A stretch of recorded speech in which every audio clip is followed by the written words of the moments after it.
Welcome to Bitcoin Crypto Info. I'm Aaron. Let's talk about gold and Bitcoin. So, a lot of critics of Bitcoin, or some critics of Bitcoin who prefer gold as an investment over Bitcoin, they criticize it, I think, illegitimately based on what is it? It's not tangible. You can't hold it. Where with gold, you can have a chunk of gold. You can buy a gold bar. You can hold it. You can have a gold coin and know that you have that, which is true. You can actually hold that, which does mean something. However, it's very, very dismissive of what Bitcoin actually has to offer as a digital currency in a digital time and age. So we're already doing electronic money. We already do debit cards.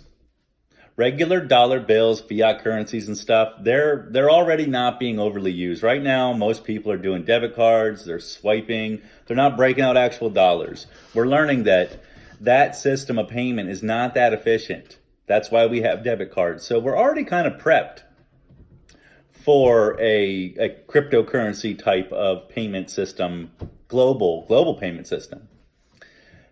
So when you factor this idea in relation to gold as a means of exchanging value, gold is terrible. It's just terrible because if I want to buy anything from, say, China, or even, let's say, Europe, or let's even get closer. I'm in Florida. Let's say from here to California, or even from here to Georgia. It's hard to get that piece of gold there. It's a hell of a lot easier to simply send an electronic payment. So this is where cryptos excel. The idea of a hard, heavy, tangible metal as a medium of exchange is just out of date. It's out of date. It's a good store of wealth. I'll give it that. It's still potentially a good store of wealth. So if you want to hold some value and kind of hunker down with it, precious metals are great. They are, because they're real, they're tangible. You could even make they're the longest store of wealth, by the way, on the planet, gold and silver. The longest store of wealth in human history is gold and silver.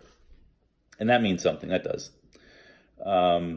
They also have a purpose. In electronics, and we're in a very digital, technical age where all these devices have little bits of gold and silver in them. So it's even tangible. Silver has many great properties of antimicrobial. Like a lot of door handles in hospitals will have little bits of silver in them. Silverware, the origins of silverware. Bacteria can't grow on silver. It's very interesting, actually. So they do have some tangible parts of them as well. But for just a good store of wealth, you can hold these big chunks of metal. You can hide them under wherever you want to hide them, whatever form you want to hang on to them. And you can actually feel like you really are holding your wealth, and you can see it, and you can protect it and stuff. But you can't do much more than that with it. So a good store of wealth, but probably not the best medium of exchange. They're simply out of date. For the people who are big-time gold bugs and Bitcoin critics, they don't have to clash. We can come together is the truth. Because the crypto people can go, yeah, gold and silver are good. They are good, actually. They're good for a store of wealth. And the idea of the gold and silver people can jump on board with cryptos and recognize, if they'll just open up to the idea and realize that, okay, as a medium of exchange, we need something electronic. We can't send gold all the way to China to buy something. It takes forever. It's this heavy, clunky thing. It's not efficient at all. It's so out of date. Where I can do a transaction with Litecoin and I can send something to China. I can have payment accepted and processed in just mere minutes, like that, just done.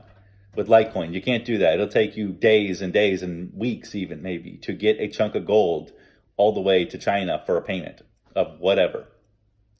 So it's a pretty easy argument to make. The one other thing is there's almost a fusion of people talk about, okay, well then how about this? We'll have cryptos that are backed by gold.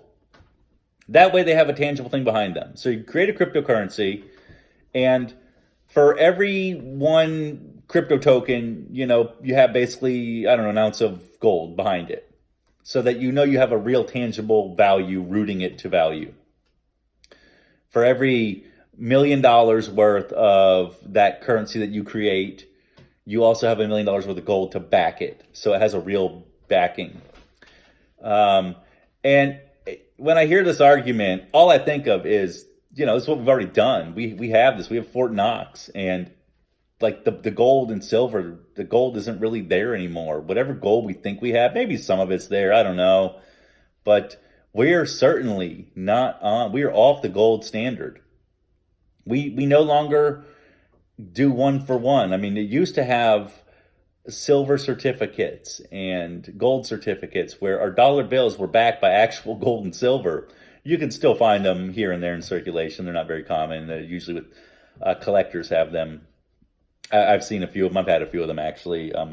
My aunt gave me some years ago. So on the dollar bill, it would say this is redeemable by 1 ounce of silver, and you could take it into a bank and they would give you the silver. So it had real value, and that's what they want to. That's one of the arguments they make, the gold bugs, of creating a cryptocurrency like that. It just doesn't. We don't need to do that. We don't need to. I mean, there's a little bit of tangibility to that idea. I get that, but we've already seen how corruptible that is.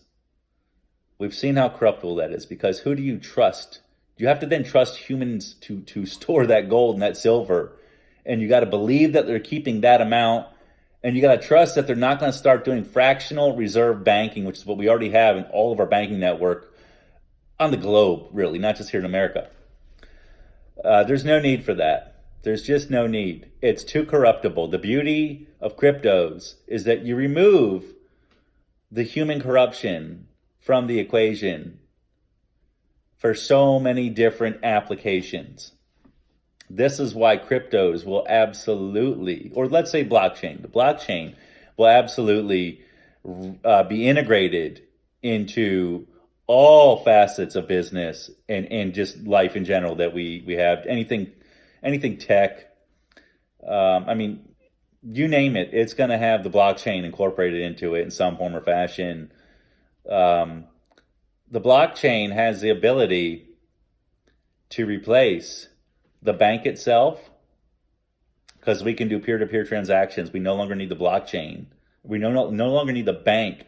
I don't have to give them money, then they give it to you. If we want to do a transaction, I can give it to you directly now. We don't need the bank to hold it. They don't need to store the money. They don't need to tell us how to do the money, how to regulate it. They don't put rules on it. We don't need that storage. We don't need the tellers at the bank. We don't need the managers of the bank. We don't need the owners of the bank. Look at how much more efficient that is. Not only do we not need any of them, so it's way more efficient, we also are removing the potential corruption, the human corruption of all those people, all the corporate owners. Instead, we have a massive worldwide global network of decentralized sharing of information, management of information, and exchanging of value. That's what the blockchain can do for the planet. Currently, we have 3%, less than 3% adoption rate. So the possibilities are off the charts of what the blockchain can do, and the value as well. This is why people talk so just out of control, huge about cryptos and their potential, the explosive potential for the values of Bitcoin. Oh, it could be $1 million in a year, things like that. This is where those ideas come from, because they can revolutionize the largest market on the planet, the money market, and then all aspects of life in general. For the positive though. So, okay, if you guys find value, please subscribe. We're done. Thank you. Bye.